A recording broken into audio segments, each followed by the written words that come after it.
Assalamualaikum warahmatullahi wabarakatuh. Perkenalkan nama saya Nurnisa Sulaiman, NIM 131422059, kelas 4C Manajemen Pendidikan. Di sini akan membahas materi tentang pembangunan dalam bidang pendidikan. Materi 1. Aksesibilitas pendidikan antara wilayah, perkotaan, dan pedesaan. 2. Kurikulum dan metode pengajaran sudah sesuai dengan tuntunan zaman dan kebutuhan pasar kerja. 3. Ketimpangan dalam pendidikan berdasarkan faktor seperti jenis kelamin, etnis, atau latar belakang sosial ekonomi. 4. Cara memastikan pembiayaan yang cukup dan efisien dalam sistem pendidikan. 5. Pendidikan telah mampu menghasilkan lulusan yang siap berkontribusi dalam pembangunan sosial dan ekonomi.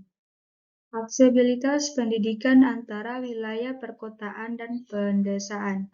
Perbedaan dalam aksesibilitas pendidikan antara wilayah perkotaan dan pedesaan bisa sangat signifikan dan memengaruhi kesetaraan dalam kesempatan pendidikan.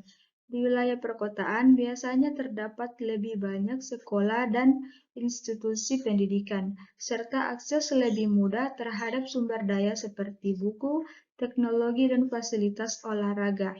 Transportasi umum juga lebih baik di perkotaan, memudahkan siswa untuk mencapai sekolah. Di sisi lain, di pedesaan, seringkali terdapat keterbatasan dalam hal infrastruktur pendidikan. Kurikulum dan metode pengajaran sudah sesuai dengan tuntunan zaman dan kebutuhan pasar kerja. Kurikulum dan metode pengajaran di banyak negara masih menghadapi tantangan dalam menjawab tuntunan zaman dan kebutuhan pasar kerja yang terus berkembang.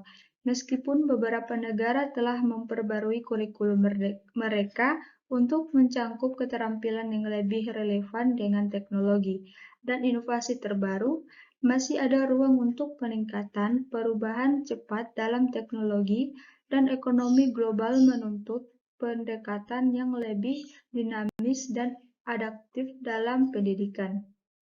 Apa saja ketimpangan dalam pendidikan berdasarkan faktor seperti jenis kelamin, etnis, atau latar belakang sosioekonomi?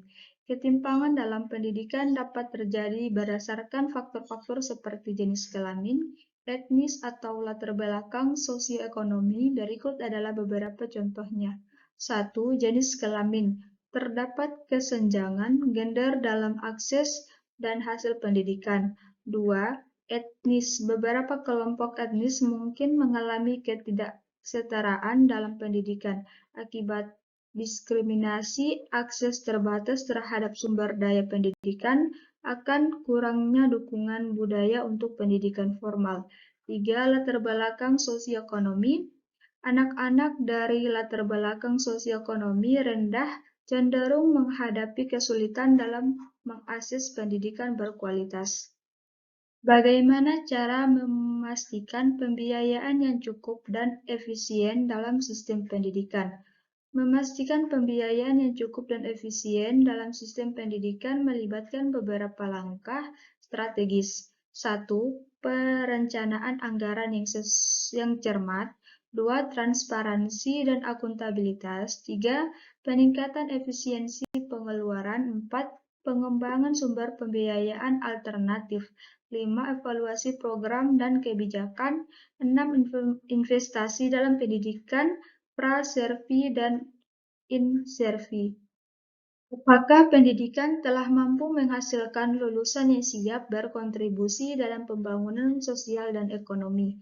Pendidikan memiliki peran penting dalam persiapan individu untuk berkontribusi dalam pembangunan sosial dan ekonomi. Lulusan yang memperoleh pendidikan yang berkualitas tidak hanya memiliki pengetahuan dan keterampilan yang diperlukan untuk berhasil dalam karir mereka, tetapi juga memiliki pemahaman yang lebih luas tentang isu-isu sosial, budaya, dan ekonomi yang relevan.